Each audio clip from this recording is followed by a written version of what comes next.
Right, మరొక breaking information. Hyderabad phone tapping కేసులో ప్రభాకర్ రావుకు ఊరట లభించింది. ప్రభాకర్ రావుకు రెగ్యులర్ బెయిల్ ని మంజూరు చేసింది సుప్రీంకోర్టు. గతంలో ఇచ్చిన మధ్యంతర బెయిల్ ను రెగ్యులర్ గా మార్పు చేసింది. ట్రయల్ కోర్టు అనుమతి లేకుండా విదేశీ పర్యటనలకు వెళ్లొద్దని సుప్రీంకోర్టు ఈ సందర్భంగా కొన్ని ఆదేశాలను జారీ చేసింది. పాస్పోర్ట్ ని సరెండర్ చేయాలని ప్రభాకర్ రావుకు సుప్రీంకోర్టు ఆదేశాలను జారీ చేసింది. సాక్షులను ప్రభావితం చేయొద్దు అంటూ కూడా కొన్ని సూచనలు చేసింది. ఫోన్ ట్యాపింగ్ కేసులో విచారణకు కంప్లీట్గా సహకరించాలని ప్రభాకర్ రావుకు సుప్రీంకోర్టు ఆదేశాలు జారీ చేసింది.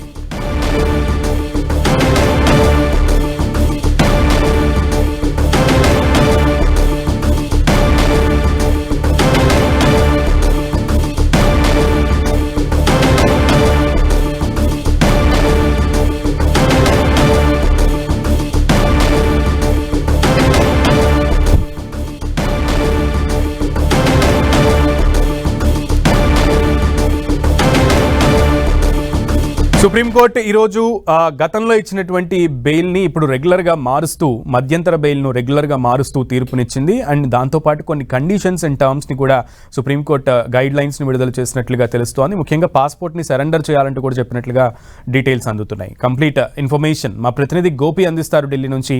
గోపి, సుప్రీంకోర్టులో ఎస్ఐబి మాజీ చీఫ్ ప్రభాకర్ రావుకు ఊరట లభించిందని చెప్పొచ్చు. గతంలో ఏదైతే రెగ్యులర్ బెయిల్ ఇవ్వకుండా కొంత ఉపశమనం కలిగించినప్పటికీ విచారణకు ఎప్పుడు హాజరు కావాలంటూ కూడా కోరిన పరిస్థితి ఉంది. అయితే ఇప్పుడు ఈ రోజు జరిగిన విచారణలో భాగంగా పూర్తిగా బెయిల్ రెగ్యులర్ బెయిల్ ఆయనకు మంజూరు చేస్తూ కోర్టు నిర్ణయం తీసుకోవడం జరిగింది. అయితే కొన్ని షరతులను ఈ సందర్భంగా కోర్టు ఆయనకు సూచించడం జరిగింది. ముఖ్యంగా ఆయన పాస్పోర్ట్ ని పోలీస్ కి సరెండర్ చేయాలని, అదేవిధంగా ఎక్కడికైనా విదేశాలకు వెళ్లాల్సిన పరిస్థితి ఉంటే కనుక కోర్టు దృష్టికి తీసుకురావాలి. తెలంగాణ హైకోర్టులో పిటిషన్ వేసుకోవాల్సింది కూడా సూచించడం జరిగింది. అదేవిధంగా ఈ విచారణకు సంబంధించి సాక్షులను ఏ విధంగా కూడా ప్రభావితం చేయకూడదు, ఒకవేళ అటువంటి ప్రయత్నం చేస్తే కనుక బెయిల్ క్యాన్సిల్ చేస్తామంటూ కూడా చెప్పడం జరిగింది. మొత్తంగా గత 10 రోజులుగా తెలంగాణ టెలిఫోన్ ట్యాపింగ్ లో కీలక వ్యక్తిగా భావించిన ప్రభాకర్ రావుకు సుప్రీంకోర్టు షరతులతో కూడిన రెగ్యులర్ బెయిల్ ని మంజూరు చేయడం జరిగింది. అయితే ఈ కేసులో ఇప్పటికే అరెస్ట్ అయి రిమాండ్ అయిన వాళ్ళంతా కూడా బెయిల్ పైన ఉండడము, అదేవిధంగా ఈయనను దాదాపు 7-8 సార్లు కూడా విచారించడము, వీటన్నిటిని కూడా కోర్టు దృష్టికి పిటిషనర్ తీసుకురావడం జరిగింది. అయితే గత విచారణ సందర్భంగా కూడా ఈ పిటిషనర్ కి సంబంధించిన అంశంలో రెగ్యులర్ బెయిల్ ని కోరడం జరిగింది. అయితే విచారణ ఇంకా పూర్తి కావాల్సి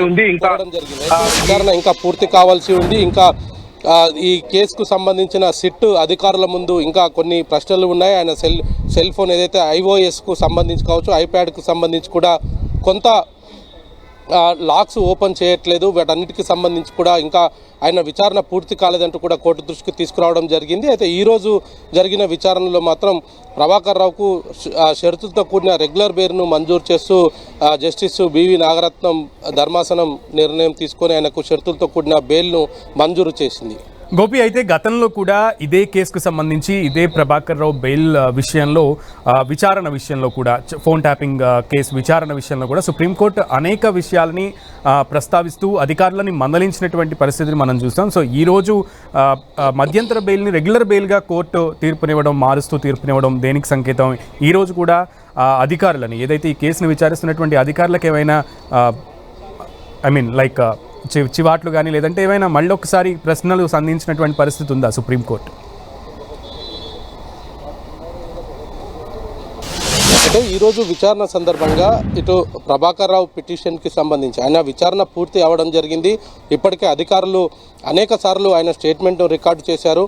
దాన్నంతా కూడా వీడియోగ్రఫీ కూడా చేయడం జరిగింది. సో ప్రభాకర్ రావు వద్ద నుంచి తీసుకోవాల్సిన సమాచారం ఇంకా ఏమీ లేదు కాబట్టి ఆయనకు బెయిల్ మంజూరు చేయాలన్నది కూడా ప్రభాకర్ రావు తరఫు న్యాయవాదులు కోర్టును కోరడం జరిగింది. అయితే సిట్టు అధికారుల విచారణ ఇంకా పూర్తి కాలేదు. అదనపు ఛార్జ్షీట్లు ఇంకా దాఖలు చేయాల్సి ఉంది కాబట్టి ప్రభాకర్ రావుకు బెయిల్ ఇవ్వడం వల్ల సాక్షులను ప్రభావితం చేస్తారనేది కూడా చెప్పడం జరిగింది. అయితే ఈ సందర్భంగా సుప్రీంకోర్టు కూడా ఈ యొక్క సాక్షుల ప్రభావితానికి సంబంధించి కావచ్చు, ఛార్జ్షీట్కి సంబంధించిన అంశాన్ని కూడా సుప్రీంకోర్టు ఈ యొక్క జడ్జిమెంట్ సందర్భంగా వ్యాఖ్యానించడం జరిగింది. అయితే షరతులతో కూడిన బెయిల్ను మంజూరు చేస్తూనే అదనపు ఛార్జ్షీట్ను త్వరగా దాఖలు చేయాలంటూ కూడా అధికారులకు సూచించడం జరిగింది. సో మొత్తంగా చూసుకుంటే Okay. ఆయనకు ఆ షరతులతో కూడిన రెగ్యులర్ బెయిల్ అయితే సుప్రీంకోర్టు ఈరోజు మంజూరు చేసింది. Okay Gopi, thank you.